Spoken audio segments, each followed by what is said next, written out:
Good morning, everybody. I'm Rick, and this is Two Brothers Outdoors. This morning, we're going to run up and try to snake out a yellow birch log that Tim and I cut down Saturday. And I'm hoping to be able to get it out and get it down to the mill. This is the base log. We're going to try to use it for steaks, see how that works out. The steak business is really doing well. All right, guys, come on along with me. Let's see if we can snake this log out of the woods. And I'd like to talk to you about something kind of nostalgic. All right, guys. I am on a very serious side hill right now. This is the log that we're after. And you see the four-wheelers above me. What I was thinking about doing was pulling up there, backing down to the log, and then trying to pick this log up and take it uphill. We have another trail just at the top of this hill. I have to take down a few small trees to get to that trail, but riding up this hill with the four-wheeler, I got to thinking maybe that's not such a good idea. Maybe I'm better off seeing if I can get this log down here and back down the hill and come back at it horizontally on this hill. I don't know. I guess the first thing we're going to do is see if we can get it to roll. If we can get it to roll, I think gravity will help us here.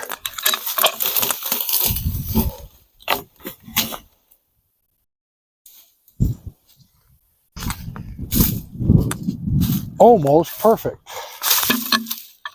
Had a rock stop it.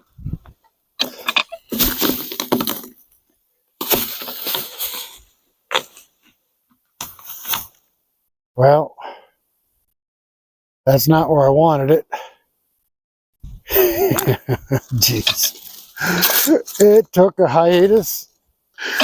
It rolled about 30 feet further than I needed it to. Now I got to roll it back up the hill. I'll be back with you in a minute.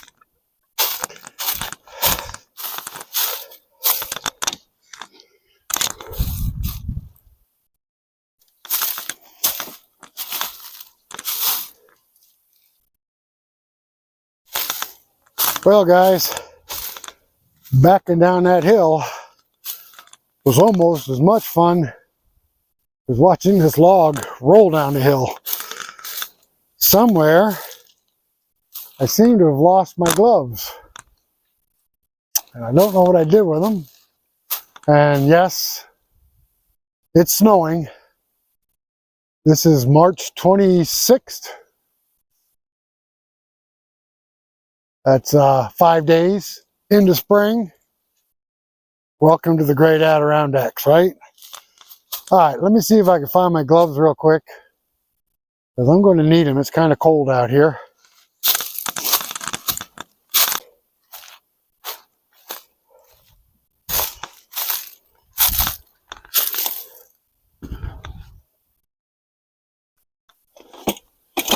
Well, I definitely brought them with me. Ah, I see them. They're over there.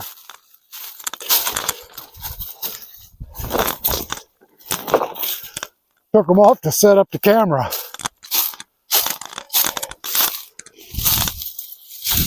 All this brown around here, they kind of match the scenery. All right, guys, this is a yellow birch. And it's the first log in the tree. It's a clear log. We've cut this 10 foot 6 inches long. And that allows us to cut these into 5/4 pieces. And then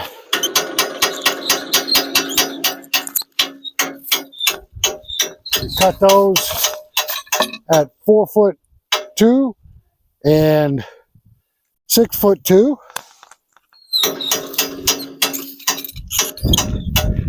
And kind of get the double amount of steaks out of it.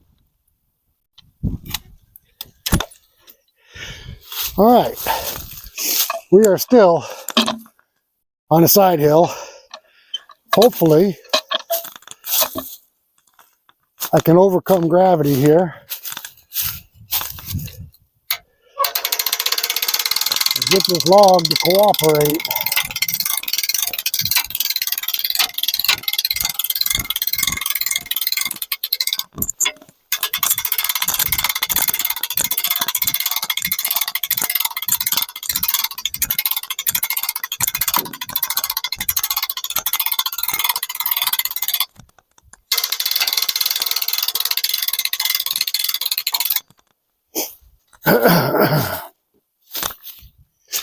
Okay,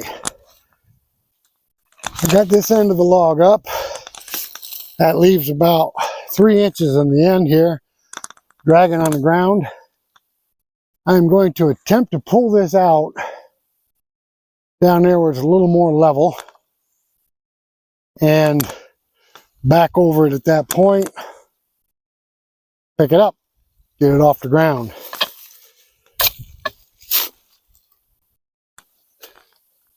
So, a couple videos back, I was laughing because I watch myself in these videos, and I told you I see my father in me now that I'm getting older. And Tim and I joke with each other because sometimes he does stuff and that's our father. Sometimes I do stuff and it's our father. And we point it out to each other and laugh about it. Tim says, when we get to where we're going, Dad's probably going to kick our ass for making fun of him. Which, right now, if I could see my dad again, I'd take an ass whipping just to be able to say hi and give him a hug. But I also said that I was wearing a pair of green boots in that video, and my grandfather always wore green rubber boots.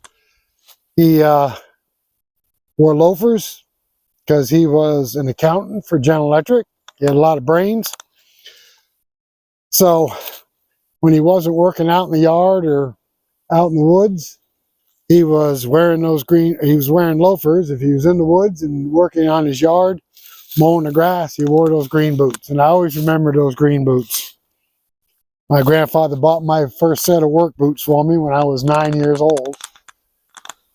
He come got me and I mowed his lawn for him. And he took me to a shoe store because all I had was sneakers. Bought me a set of work boots. I've worn work boots ever since. It's my favorite shoe. But I just laughed and joked about how we take after our ancestors and we don't even realize it until you see yourself in a video or a sibling points it out. Hey, you look like your dad, or hey, you look like mom, or or grandpa. So I got to thinking the other day, you guys watch our videos, you know that I build stuff all the time. Well, and we're out in the woods all the time. The woods are my stress-free go-to place. Whenever I'm got a big decision to make, or if I'm stressed about something, I always go to the woods, sit, relax, watch nature, clear my head, and I can always come to the right conclusions most of the time. The woods are just my solace. My grandfather was a woodsman. Like I said, he was an accountant for GE, but when he didn't have anything else to do, he was in the woods. He was hunting. He didn't fish, but he did a lot of hiking. And of course, as the oldest grandson, I went with him along a lot of these excursions, and I have a lot of great memories. So my grandfather was a woodsman's guy. My dad was not. And this love of the woods I get from my grandfather. I know how he felt about the woods. Now my dad, on the other hand, my dad was a mechanical guy. He could fix anything. I don't care what it was, he could fix it. He worked on vehicles. He was a machinist for General Electric. But no matter what happened to a vehicle or one of our go-karts as kids or a small engine, my dad could fix it. And if he didn't have the parts to fix it, I swear to God, he could build a part out of rubber bands and bobby pins. So my dad was a mechanical guy. My grandfather was the woods guy.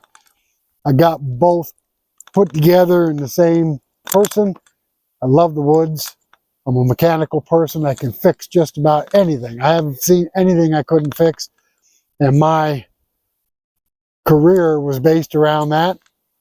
I worked for International Truck for 37 years. And that was my job, fixing stuff. But back before my grandfather's grandfather was Charles B. Rumsey.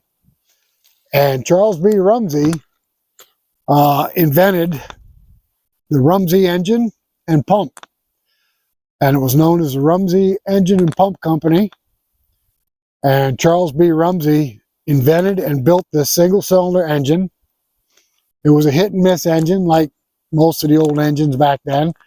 And he coupled that engine to a pump, and they used that pump for fire trucks. They used those pumps just to pump ponds and stuff like that. But it was literally a pump with an engine, and he designed and built that. And then he also invented one of the first two-cylinder engines, that a two-cylinder small engine to drive this pump as well. And I also have read some documentation where Charles B. Rumsey was one of the first people to put an engine in a boat on Seneca Lake, New York. And he captained that boat, or put it around the lake in that boat that he put one of his engines in. Pretty cool stuff. So there's the inventor in my lineage, Charles B. Rumsey. And I think that has kind of come down the pike as well, because like this log arch, I built this log arch. I just got this idea in my head, built it, and I do that all the time. I build stuff, I come up with these ideas, I put it together, I make it work, and everybody's like, boy, I tell you, just how do you come up with this stuff? And this comes natural to me. So it's like your lineage just lives within you. And of course, you'll do things on your own that'll set a new pattern that your children will pick up on, or maybe even your grandchildren. But it's just fun to think about all this stuff. And it's kind of nostalgic because I spent a lot of time with my grandfather, spent a lot of time with my father, and they've long passed. I'm 68 years old, and I just think about them, and when I see them in me, it makes me feel good. It makes me feel good to see my grandfather in me and my father in me, and just knowing that their lineage, their mannerisms have passed down, and their brains. All right, guys, let's get this log out of here. Enough of the rambling and nostalgic stuff. Let me put the can hook on the four-wheeler, and then we'll see if we can drag this log out. And we get a lot of flack about calling this a can hook. So you guys that are ready to jump on the bandwagon, hey, that's not a can hook, that's a PV. PVs have a point right here. PVs were used to move logs in a river. The spike was used to pry logs around in the woods. A can hook, which this is, doesn't have a point. Instead, it's got a tooth right here. And what this is for is rolling logs or cants on a sawmill. But it also works in the woods, as you see, rolling this log down the hill. All right, that's enough rambling. Let's get this out of here.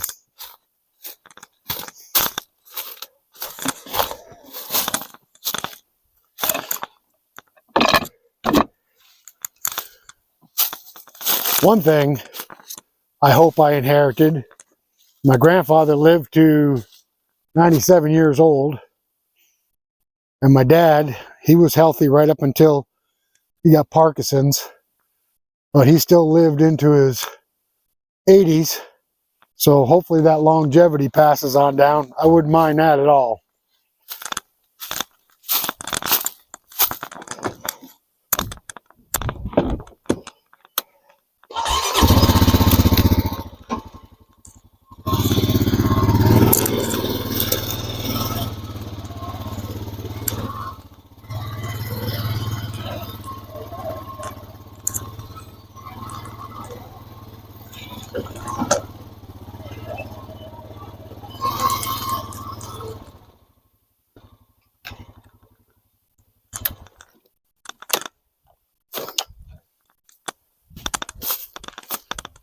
All right, guys, we're still a bit of a grade here, but it's a lot flatter than it is up here where you are. So hopefully I'll be able to set the log down, back over it, pick it up. Then we're going to head out of here, head back to the house. Maybe I'll get a cup of soup or something. A little bit chilly out here. March 26th. Guess what? We've had big snowstorms in April. So we're not out of the woods yet. I probably shouldn't film this because something's going to go wrong. I'm still on a side hill here. But maybe not. Maybe everything will go right. We'll see. Actually, all I got to do is back this over the log now.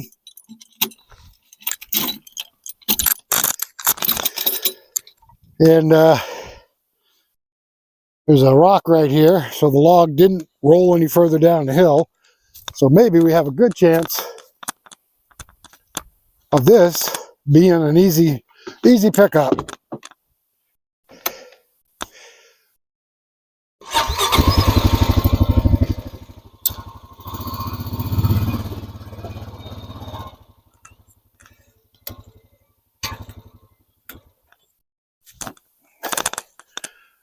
Now the object is to pick this log up just a little bit further back than center, and that allows that log to be nose heavy. It wants to drop in the front. Hook this chain up to it, and that keeps the log totally off the ground, which is very, very important. As you guys know, sawmill blades do not like dirt. So by keeping the log clean, you preserve your blades.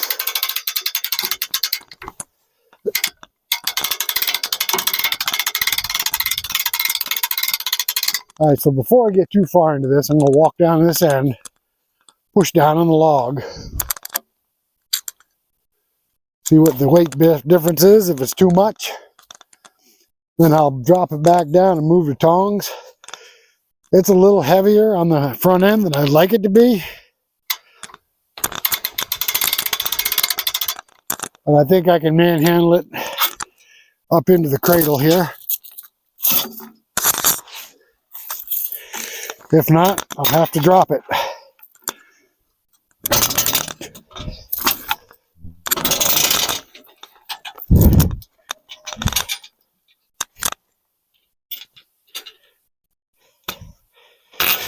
Yeah, that's just a little heavier than I like it.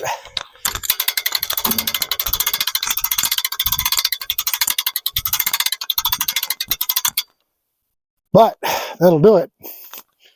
We're going to head out of here, take this down to the mill, put it on the mill, change the blade on the saw.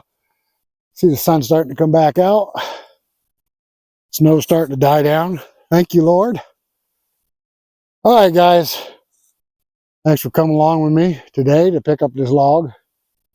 And hope you don't mind my rambling, but got a few comments on that last video that I did with talking about my grandfather, and it reminded me of days long gone. Kind of nice. Warms your soul. All right, guys. Thanks for coming along. Until the next one, we will catch you later.